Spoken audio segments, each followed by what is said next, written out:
Hello friends, நான் தான் உங்கள் அவ்வாஸ் கிச்சன். இன்றைக்கி வீடியோவில் என்ன பார்க்க போகிறோம்னா, மதுரை மல்லிகைப்பூ போன்ற இட்லி செய்கிறதுக்கு மாவு செஞ்சு காட்ட போகிறோம். மறக்காமல் இந்த வீடியோ பிடிச்சிருந்தா லைக் பண்ணுங்கள், சப்ஸ்கிரைப் பண்ணுங்கள் மற்றும் ஷேர் பண்ணுங்கள். வாங்க வீடியோக்குள்ளே போவோம். தேவையான பொருட்கள்: இட்லி புழுங்கலரிசி 1 கிலோ,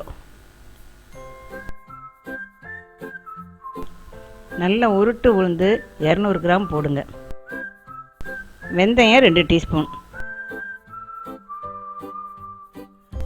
அரிசியை ஒரு பாத்திரத்தில் கொட்டி ஒரு 2 வாட்டி கழுவிட்டு அதுக்கப்புறம் நல்ல தண்ணி ஊற்றி ஒரு 4 மணி நேரம் ஊற வைங்க. 4 மணி நேரம் கழித்து அந்த மாவை அரைக்கலாம். அடுத்து அந்த உளுந்தையும் வெந்தயத்தையும் ஒன்றா போட்டு ஒரு கழுவிட்டு தண்ணியை ஊற்றி ஃப்ரிட்ஜுக்குள்ளே வச்சுருங்க. ஃப்ரிட்ஜுக்குள்ளே வச்சிங்கன்னா நல்லா மாவு பொசு பொசுன்னு கிளம்பும். அதை நீங்கள் செஞ்சு பாருங்கள்.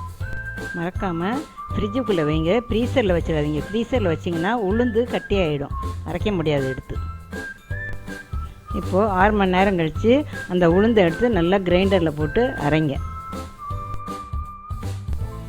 இப்போது அந்த உளுந்து ஊற வச்ச தண்ணியவே கொஞ்சம் கொஞ்சமாக தெளித்து நல்லா அரைங்க. ஒரு 15லேருந்து 20 நிமிஷம் நல்லா மாவு ஃபைனாக வந்துடும்.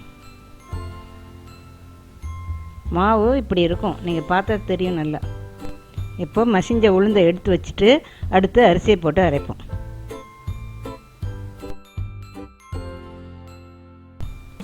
அரிசி மாவையும் நல்லா தண்ணி தெளித்து அரைங்க, நல்லாயிருக்கும். அரிசி ஊற வச்ச தண்ணியை ஊற்ற வேண்டாம், அதுக்கு வேறு தண்ணி ஊற்றிக்கோங்க. உளுந்துக்கு தான் சாஃப்டாக இருக்கிறதுக்காக அதே தண்ணியை ஊற்றணும். அரிசிக்கு வேறு தண்ணி ஊற்றிக்கலாம். இப்போது அரிசி மாவை நான் காட்டுறேன் பாருங்கள். அந்த பதம் ரெடியாக இருக்குது. இந்த மாதிரி இருந்தால் நீங்கள் அரைச்சி எடுத்து வச்சுருங்க ஒரு பாத்திரத்தில். இப்போது 2 மாவையும், அரிசி மாவையும் உளுந்து மாவையும் ஒன்றா எடுத்து வச்சு, நான் 1 கிலோ மாவுக்கு ஒரு பெரிய டேபிள் ஸ்பூனால் 1 டேபிள் ஸ்பூன் உப்பு போடுறேன். நீங்கள் உங்களுக்கு போடுறதுக்கு தகுந்த மாதிரி உப்பு போட்டுக்கோங்க. நல்லா கலந்து விடுங்க. கலந்து விட்டு 8 மணி நேரம் மாவு புளிச்சாதான் இட்லி மல்லிகைப்பூ போன்ற இட்லி பொசு பொசுன்னு இருக்கும். இப்போது வாங்க உங்களுக்கு நான் எப்படி இட்லி ஊற்றுறதுன்னு காட்டுறேன். அடுப்பில் இட்லி பானையை வச்சு தண்ணி விட்டு அதுக்கப்புறம் இட்லி தட்டில் ஒரு துணியை போட்டு அதுக்கப்புறம் நீங்கள் இட்லி ஊற்றணும். இப்போ நான் ஊற்றுறத பாருங்கள், உங்களுக்கும் தெரியும். துணி போட்டு ஊற்றினா இட்லி சாஃப்டாக இருக்கும், எண்ணெய் தடவி ஊற்றினா கொஞ்சம் ரஃப்பாக தான் இருக்கும். நீங்கள் துணி போட்டு ஊற்றுனீங்கன்னா நல்லா சாஃப்டாக இருக்கும், இட்லி பஞ்சு மாதிரி இருக்கும். இட்லி தண்ணி நல்லா கொதித்ததும் பிற்பாடு இட்லி தட்டை வைக்கணும்.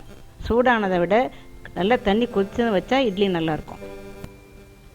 இப்போது நல்லா ஹைஸில் வச்சு ஒரு 7 இல்லைனா 8 நிமிஷம் வைங்க. வெந்து போனதும் உங்களுக்கு வாசனை வரும். நல்ல வாசனை வந்ததுமே நீங்கள் இட்லி எடுத்துக்கலாம். உங்களுக்கு சந்தேகமாக இருந்தால் இன்னொரு 5 நிமிஷம் வைங்க. இப்போது உங்களுக்கு இட்லி ரெடி.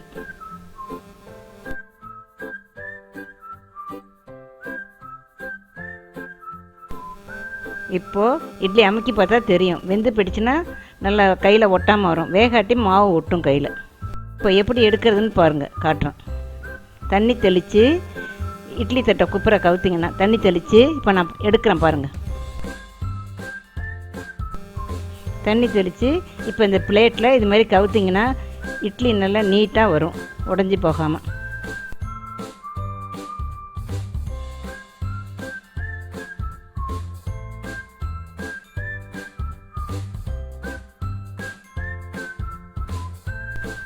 இதோ இப்போ சுட சுட இட்லி தயார்.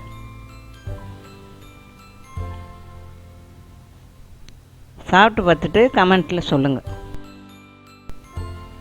மறக்காமல் இந்த வீடியோ பிடிச்சிருந்தா லைக் பண்ணுங்கள், சப்ஸ்கிரைப் பண்ணுங்கள் மற்றும் ஷேர் பண்ணுங்கள். இந்த இட்லி சாம்பார் உங்களுக்கு வேறு வீடியோவில் நான் செஞ்சு காட்டுறேன்.